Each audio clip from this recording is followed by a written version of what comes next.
नमस्कार मु कृतिवास आपण कृषिटेक चैनल को स्वागत करुच्चे। आज आम जाना महू चाष केमती करहब जहाँकि आम कमर्शियल मेथड आम केमती महू चाष कर अधिक रु अधिक लाभवान्वित हो पार से विषय आम जाना। आम आज अच्छु सालेपुर ब्लॉक गणेशपुर ग्राम आम सहित आज जड़े चाषी अच्छा जाना से केमती महू बाक्स आरंभ कले एवं से बर्तमान कमर्शियल भाव में महू चाष कर तो आम जाना से केमती कौन महू चाष आरंभ करते डिटेल्स ता विषय महू चाष विषय जाना। आप ना टी कहूँ मो ना संग्राम केसरी पानी पानी आप केते वर्ष है महू चाष कर विगत 3 वर्ष है मो चाष।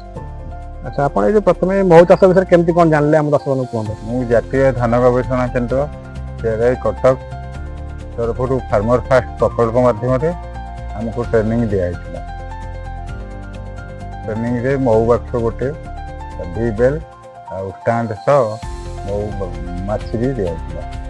अच्छा आपण कहले आपन को फार्मर फास्ट प्रकल्प माध्यम आपन को बाक्सटी दिखाई तो जदि जड़े चाषी आमर महू चाष करने को चाहे ताले से केमती कौन करेंगे आउ कौन कौन प्रथम आवश्यक पड़ता है महू चाष महू चाष गोटे स्टांड दरकार गोटे बाक्स दरकार कॉलोनी दरकार ग्लूस दरकार आपन भिवेल दरकार स्मोकर दरकार आपन गोटे ग्लोव दरकार जाकि नित्यंत आवश्यक पानी मोटर जाना से केमती पूरा डिटेल्स आम कहे महू बाक्स उपर आम डिटेल्स पूरा बुझे दर्शक मानक मैंने आपने आम दर्शक मान गोटे डिटेल्स बाक्स विषय कहूँ।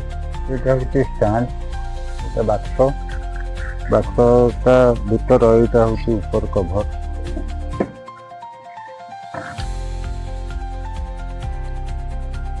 ताकि महू माछी न ऊपर को उठे को आउ गोटे कभर दिया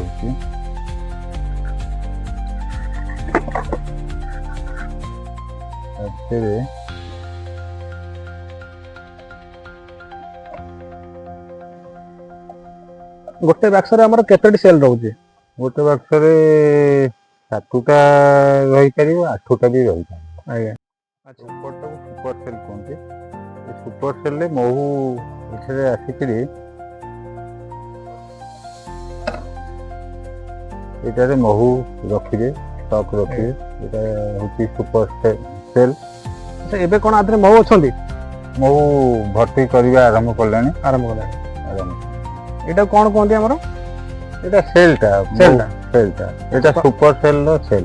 प्रथमे हमर तले जने बाक्स बसैबो से को गोटे सेल लगेबो ना 7टा 8टा सेल पूरा हमन आनी के लगेया पड़े नहीं गोटा बाक्स रे 2टा स्टेज रहउची। अच्छा गोटा नॉर्मल माछी रहिया पे आ गोटा महू रहिया। अच्छा एटा होची हमरो ऊपरटा होची महू एटा महू पैंटा। अच्छा तळटा कोन देखैबे टी हमरो दर्शक मानक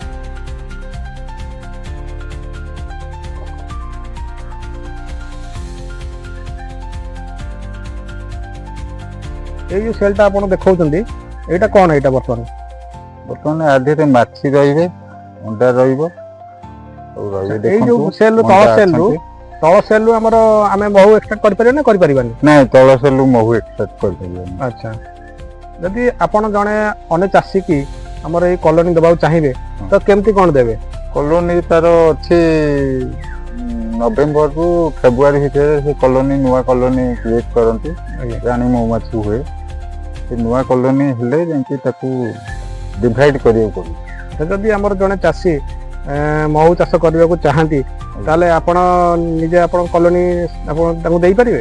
हां देई हबो देई परिबे तो देई तो आपण हमहु कहिबो दर्शक को आपण गोटिए बाक्स रु आपण केते केजी पर्यंत महू आपण गोटे बाक्सटा वर्ष को 2 थर हार्वेस्टिंग होची। आज्ञा थरे के 1.5 केजी लेखा भारिबो महू। अच्छा 1.5 केजी 2 थर 3 केजी महू 3 केजी महू बारे तो को सीजन में आपण अधिक महू बाहर महू से हमरो इटा जेहेतु आंबो बहुल टाइम आज्ञा नवेम्बर रु जनवरी विषय आंबो बहुल जोर हुए आंबो बहुल रे बहुत परिमाण रो आपनकर वर्तमान केतोटी बाक्स अछि मोर 6टी बाक्स अछि 6टी बाक्स आपण गोटे बाक्स आरंभ करतले। आज्ञा ताले आपण वर्ष को आरारी आपण केते केजी पर्यंत महू बाहर वर्तमान गोटा बाक्स 3 केजी भाग 3 କେଜି ଆପଣ ବାହାର କରିପାରିବେ। ପାଖାପାଖି ଆପଣ କେତେ 18 କେଜି ପାଖାପାଖି ଆପଣ 15-18 କେଜି ବାହାର ଦିଅନ୍ତୁ। ତ ଏବେ ବର୍ତ୍ତମାନ ଆପଣ ମହୁ କେତେ କେଜି ହିସାବରେ ବିକ୍ରି କରୁଛନ୍ତି? ମହୁ ଏବେ 1200 ଟଙ୍କା କେଜି ବିକ୍ରି। ଆଚ୍ଛା, ତ ଯେଉଁ ଆପଣ ମହୁ ବାକ୍ସ କହିଲେ ଗୋଟିଏ ବାକ୍ସ ପାଇଁ ଆପଣଙ୍କର କେତେ ଟଙ୍କା ଖର୍ଚ୍ଚ ଆସିଥାଏ? ଗୋଟେ ବାକ୍ସ ପାଇଁକା ବାକ୍ସଟା ଦାମ ହେଉଛି 3000 ଟଙ୍କା। ଆଜ୍ଞା। ଷ୍ଟାଣ୍ଡଟା 500-600 ଟଙ୍କା। ଆଜ୍ଞା। ତାପରେ ଆପଣଙ୍କର ମାଛି ଯଦି ପାଖରେ କେଉଁଠି ଥିବେ ଧରି ହେବ, ନଚେତ ମାଛି କିଣିଲେ 700-800ରୁ 1000 ଟଙ୍କା ଯାକେ ମାଛି ମିଳିପାରିବ। ଆଚ୍ଛା ଆଚ୍ଛା, ପାଣି ବାବୁ ଏବେ ଯେଉଁ ଆପଣଙ୍କର ଷ୍ଟାଣ୍ଡଟି କହିଲେ, ଷ୍ଟାଣ୍ଡରେ ଯେଉଁ କଳା ଦେଖାଯାଉଛି, କଳା ଗୁଡ଼ା କ'ଣ ଲଗେଇଛନ୍ତି ଆପଣ? କଳା ଲଗା ହେଇଛି, ପୋଡ଼ା ମୋବିଲ ମରା ହେଇଛି, ଯାହାକି ବାହ୍ୟ ଶତ୍ରୁ ପିମ୍ପୁଡ଼ି, ଜନ୍ଦା, ଝିଟିପିଟି ଏଗୁଡ଼ା ଚଢ଼ିଛନ୍ତି। ଆଚ୍ଛା, ତ ଆମେ ଦେଖିଛୁ ଅନ୍ୟ ଲୋକମାନେ ପାଣିର ବି କୁଣ୍ଡ ଲଗେଇଥାନ୍ତି। ପାଣି କୁଣ୍ଡ ଲଗେଇ ହେବ, ପାଣି କୁଣ୍ଡ ବି ଲଗେଇ ପାରିବେ, ଯାହାଫଳରେ ଆପଣ ପିମ୍ପୁଡ଼ି ଉପରକୁ ଟିକେ ରକ୍ଷା କରିବା ପାଇଁକା କରିବାକୁ ପଡ଼ିବ। ତ ଦେଖିଲେ ଦର୍ଶକ ବନ୍ଧୁ, ଆପଣମାନେ କେମିତି କମର୍ସିଆଲି ମେଥଡ଼ରେ ମହୁ ଚାଷ କରିପାରିବେ, ଯାହାକି ଆମର ପାଣି ବାବୁ ଡିଟେଲ୍ସ ବୁଝେଇଲେ, ବାକ୍ସର ଷ୍ଟାଣ୍ଡ ଏବଂ ଆପଣ ଭିଜୁଆଲ୍ ଠାରୁ ଆରମ୍ଭ କରି ସମସ୍ତ ତଥ୍ୟ ସେ ଦେଲେ। ଯଦି ଜଣେ ଭାଇମାନେ ମହୁ ଚାଷ କରିବାକୁ ଚାହୁଁଛନ୍ତି ତାହେଲେ ଆମେ ଡେସ୍କ୍ରିପସନ୍ରେ ପାଣି ବାବୁଙ୍କ ନମ୍ବର ଦେଇଦେବୁ, ଆପଣ ତାଙ୍କୁ କଣ୍ଟାକ୍ଟ କରିପାରିବେ। ଏବଂ ସେ ଯଦି ଆପଣଙ୍କର କଲୋନୀ ଦରକାର ହୁଏ ତାହେଲେ ସେ ମଧ୍ୟ ଆପଣଙ୍କୁ ଦେବେ। ଆପଣମାନେ ତ ଆମର ଭିଡ଼ିଓ ମାଧ୍ୟମରେ କେମିତି କ'ଣ ମହୁ ଚାଷ କରିବେ ସବୁ ଡିଟେଲ୍ସ ଜାଣିପାରିଲେ। ତ ଯେଉଁମାନେ ଆମର ଭିଡ଼ିଓଟିକୁ ସବସ୍କ୍ରାଇବ୍ କରିନାହାନ୍ତି ସେମାନେ ଭିଡ଼ିଓଟିକୁ ସବସ୍କ୍ରାଇବ୍ କରନ୍ତୁ, ଲାଇକ୍ କରନ୍ତୁ ଏବଂ ସେୟାର କରନ୍ତୁ, ଯାହାଫଳରେ କି ଆମେ ଆହୁରି ଅଧିକରୁ ଅଧିକ ଭିଡ଼ିଓ ଆପଣମାନଙ୍କ ପାଇଁ ଅପଲୋଡ଼ କରିବୁ।